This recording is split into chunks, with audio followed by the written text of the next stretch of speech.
Change is a constant in human life, but it's not always that way when you're trying to run a profitable TV franchise. And so, for a very long time after it settled into what we know as its format, Super Sentai kind of just did the same thing for a lot of the Showa era. A lot of the early seasons were very similar to each other past a certain point, and just kind of swapped out suit designs and mecha toys and actors in order to keep things fresh every year, which sounds pretty much like business as usual. The problem is there wasn't much of a different story with each season. A lot of Sentai shows would have an initial kind of bombastic couple episodes that would say, hey, there's a big evil force that's attacking the world, we're going to get these people together, they're going to have a big robot, and then it would just be a ton of episodes of the members of the Sentai helping out the little Hiroshi of the week in a way that would somewhat connect back to the evil force,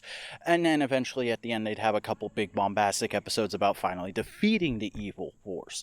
There wasn't much continuous development of the characters or their world to kind of draw people in and keep them interested in a week-to-week basis. And because of that, Sentai was kind of waning in popularity going into the 80s until one show changed everything for that franchise forever. Hey everybody, what's going on? I'm the Vacuuminator, and if you haven't noticed, I've been trying to make a little bit more of an effort this year, an effort in all parts of my life. I've been putting out content much more regularly and at least somewhat consistently.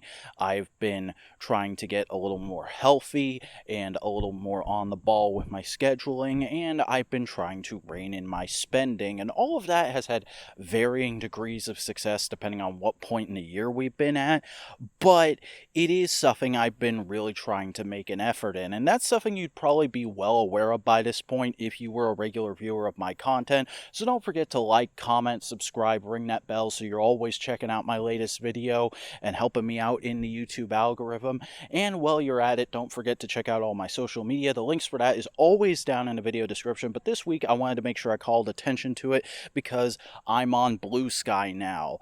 Yeah, I, like many people, am running scared from the inevitable demise of Twitter under the new overlord whose name begins with an E, and because of that, I've been looking for a good alternative, and I've settled on Blue Sky. So if you want to follow me and keep up with my thoughts and everything I'm doing on a day-to-day basis, at thevacuuminator.bsky.social is going to be the best way to do that. So please go and follow me if you're on Blue Sky already, and if you're not, hopefully you can get an invite code pretty soon, because I don't know how much longer the website that I refuse to call X.com is going to last, but that's besides the point. The point I'm trying to make here is I've been trying to make a renewed effort in life to get better and to sort of step up my game in all aspects because, well, I don't know. I just kind of felt stagnant recently in the last couple of years, and that's a big part of why I felt a kinship towards today's video topic, Choujin Sentai Jetman, which is a Sentai that has a lot of critical acclaim towards it, and is something of a pop culture milestone in Japan because of how different it was from every Sentai that came before it. Don't get me wrong, Jetman still has the same basic setup of there's a team that gets put together with special powers in order to stop a weird, crazy, evil force that's coming in to threaten our world, and they have a couple mechas to help them out set up. But where Jetman differs is the fact that not every member of the team is recruited for their skills to help out on the team. Not all of them are assembled together because they work for this one specialized military force that seems to exist just to support that Sentai team. A lot of the Jetmen are just average people who get roped into it, and because of that there's a lot more dynamic character types that intermix in a lot of ways, and that idea kind of comes from the fact that this series is, to my knowledge, the first tokusatsu head written by Toshiki Inoue, a somewhat infamous or iconic writer, depending on what circles you travel in. And for my money, he's a pretty mixed bag, depending on what show we're talking about. But he did an amazing job on Jetman, and it's easy to see why he got so much work after it, because the show is so good. And that's not to say the show is all him. There were other writers helping him out, and it was also a series where the directing and the design aesthetics mostly came from the mind of Keita Amamiya, another iconic creator who would go on to do a lot of stuff after this show, probably because of the name recognition of this show. He's done all kinds of stuff, like direct the 90s Kamen Rider movies that I've done a video about in the past, and create the Garo franchise. But that's stuff those guys did after this show. This show was kind of the show that proved them as creators. They were sort of young, fresh faces coming in to change up the Sentai formula, and again, one of the main ways they did that was they said, not everybody on this team is going to be a military person who has a certain friendly air about them. Some of these people are going to be a little rough or off the beaten path for Sentai. You still have the very much gung-ho, we're going to do it red leader, but then you have a sort of rebellious teenager as your Blue Ranger. You have a sort of timid farmer as your Yellow Ranger. You have a high society lady as your Pink Ranger. And you have an outright scoundrel in your Black Ranger. And the friction between the last two and the Red Ranger are a lot of what makes this show is great. Don't get me wrong, I still like Yellow Owl, and well, I did a whole video on my feelings towards Akko, which you can watch up in the cards, I guess. But the real reason you watch this show is because of the love triangle between Ryu, Kaori, and Guy, which is very fascinating, and I think it's the thematic core of the series all the way until the end, because here's the point where I tell you to just tune out and watch the show if you haven't seen it already, because Jetman has a somewhat infamous ending. In fact, it's one of the most iconic Super Sentai moments in history, and if you don't know about it yet, you really should go into the show fresh without knowing it. That being said, I knew about the ending for years before actually seeing Jetman, and for me, it still hit. In fact, this show very much reminded me of my experience of watching Planet of the Apes, the original sci-fi classic from the 60s, because everybody knows the ending of that movie. It's a huge pop culture moment that's just permeated and been parodied to death. And the same can kind of be said for Jetman in Japan. But if you actually just sit down and take that movie or this show on its own, when you get to that ending, it's still gonna hit. It's still gonna be a big oh shit moment because it's that freaking good. And that's kind of how I look at Jetman. A lot of it is very dated by today's standards, but you have to remember, at the time it was revolutionary, and it's still really solid looking back. A lot of the individual episodes just focusing on wacky problems of the week or huge inter-character drama is still very solidly done, which is really impressive considering some of the crap Inoue would go on to write. The reason I think a lot of this stuff works, whereas it wouldn't work in later series or would at least become somewhat trite, is because there's very much a point to it all, almost a meta point about the nature of Super Sentai as a franchise at that time. As I said, the series had become somewhat stagnant and was mostly just doing the same thing year in, year out for a while at that point. And Jetman came in and was a huge shakeup.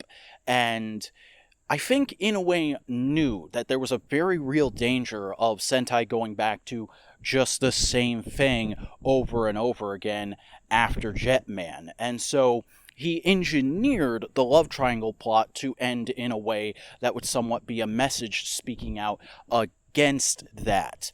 And here's the point where I actually spoil the ending, so get out if you haven't already. Guy's death after a time skip at the hand of random, senseless violence, which shows that the ending we thought was coming, him and Kaori getting together, didn't actually happen. Ryu and Kaori got together and they got married after Ryu was able to finally get over the fact that there was just no way to get his old fiancée back from the clutches of the villains. Kind of shows what I think Inoue wanted to say here, because a lot of people tend to take this ending as a bit of an ass pull and a what the fuck, and I didn't see that coming in a bad way. But I actually think it's rather smart, because if you watch some of the episodes leading up to that, in the few scenes we get of Guy and Kaori actually being a couple after they get together, there's a lot of moments of friction between them, where it's very clear that Kaori's high society lifestyle is something that Guy is chafing at, and it's probably not going to work out. And the time skip makes it clear that it didn't. And I think that's very much in a way trying to say that no matter how much you want something, if you're not willing to make the adjustments in your life to make yourself work in that setting, it's not going to work out. You have to be willing to keep changing and evolving in a person in order to get to bigger and better places in life. And Guy wasn't willing to do that, even though he practically forced himself on Kaori at various points in the series. When she actually fell in love with him, he found that he didn't like the way she lived, and it wasn't something he could go through with. And so, obviously, at some point in between the time skip, they broke up, and Ryu and Kaori got together, and now they're happily getting married, and he's just trying to be a supportive friend, and here comes a random element in the world to take him out of that world, to say, alright, if you can't evolve to be a better person and to be the man Kaori needs as her husband, then there's no point in you being in this story anymore. And I think that's a very real point about Sentai as a franchise at that time, and about life in general. I think it's something that really struck me, because it came at a time when I was, again, trying to make all these positive changes in my life and trying to educate myself more as a Tokusatsu fan by going back and watching some of these classics. And one of the first ones I chose was Jetman, because I've had this feeling forever of, man, there's all these shows that people constantly go back to and reference, and I've never seen, because I'm either trying to keep up with current or I'm being OCD about the way I watch the classics. I need to just start going with my gut and watching whatever looks nice to me at the time. And so I watched Jetman, and I got to that ending, and I just said, yeah, I needed to see this ending right now. I needed to have it drilled into my skull that what I'm trying to do this year is what I need to be doing, and I can't back down from it. I have to get better as a person, or I'm just going to be the same guy year in and year out. You know, there's a lot of talk of arrested development amongst my generation, and I feel that really strongly sometimes. Even when I'm making all these strives to get better this year, I've had moments where I'm like, man, I still don't have a real profitable career. The channel's still not over such and such number. I'm still just kind of living with my folks, doing this and that, and still collecting the same things and talking about the same shows. I don't really have bright, strong outline future except to keep doing this stuff until eventually it leads to something, and that's terrifying. But I think it's important to remember and to have those reminders in the art that we consume, that it is those little things, those small adjustments of becoming the person a certain part of the world needs us to be in order to fit into that part of the world, in order to get better and to reach newer and better heights as a person. We have to make those baby steps. We have to be willing to embrace change, because if you don't evolve in that way, you will die. You will die a slow and painful death of just being in the same place your whole life. That's why I wanted to do this video this month, on the month of the franchise that would be spawned from the Sentai that comes directly after this one, the Power Rangers, a franchise that's been going for 30 years now as of this month, and a lot of people in that sector of fandom that I follow are kind of terrified at the fact that this next season that's about to come out next month might be the final one of the show as we know it. They might reboot, they might take it in some other direction, and more than likely, due to the writer's strike, it's going on hiatus next year. And that's scary. Not having your favorite show around to comfort you and help you through life can be a really scary thing. But I also think it's an opportunity a lot of people are being presented with. Just as I was presented with the opportunity of, I can make all these changes for the better in my life, and I can try my hardest to stick to them this year, or I can just keep doing the same shit. If you want, you can still have Power Rangers around. You can still have all of Super Sentai to go check out. You have thousands of hours of television to pick from, whether you've already seen it or not. You can still be a Power Rangers and a Super Sentai and a Tokusatsu fan without a new season of Power Rangers coming out next year. But wouldn't it be so much better to try something new? To try and move on to another chapter in your life? And I'm not saying throw your favorite thing away. I'm not saying get rid of it forever. But try something else. It's kind of scary, but once you start doing it, it's not that hard. I was terrified of the prospect of filming in an environment I couldn't fully control for so long. For so long, I was convinced I was always going to be one of those YouTubers who just did the bookshelf background. The bog standard, look at me, I'm a nerd, look at all my crap on my bookshelves behind me. And yet, all this year, I've been filming outside in locations that have all these interesting variables to them, and I think make the videos feel a little bit more real and alive. And I like that feeling. I like feeling alive. I felt more alive this year than I have all throughout the last 5 or 6 years of my life, because I've been trying so hard to push myself. Yes, it's exhausting at times. But when it feels rewarding, it feels so much more rewarding than the other feelings I used to get from, just, hey, that new thing came out, or I just did this nice little thing that I always do around this time of the year, but I got to do it finally. Oh, isn't that neat? Because I'm trying to get better. It makes me feel like there's a future. Well, I don't know what it is, but I feel like there's something I'm heading towards.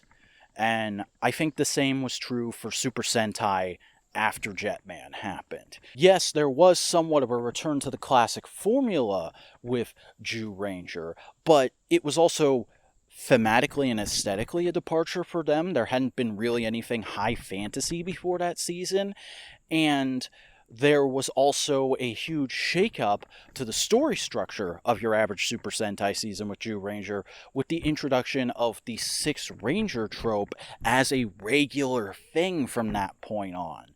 Sentai really benefited from Jetman's initiative to start trying to do different things with each season, to keep the format truly fresh and different.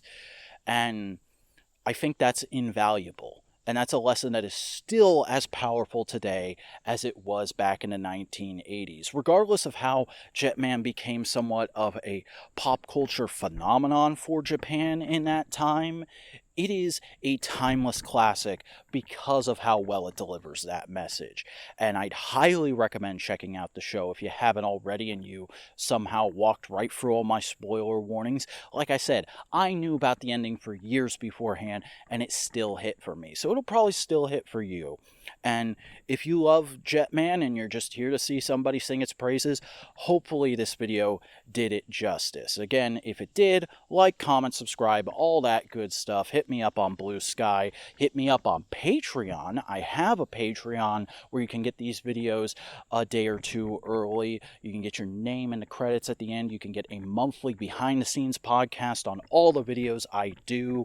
And it's overall just a good, inexpensive way to support me as a video creator and show me that the changes I'm making in my life are paying off. So hopefully you feel like doing that, and hopefully I'll see you in the next one. Because remember, you never fail until you stop trying. And Jetman is truly a testament to that. It is a testament to the idea that you just have to keep trying and getting better in different ways, and you can continue to grow and thrive.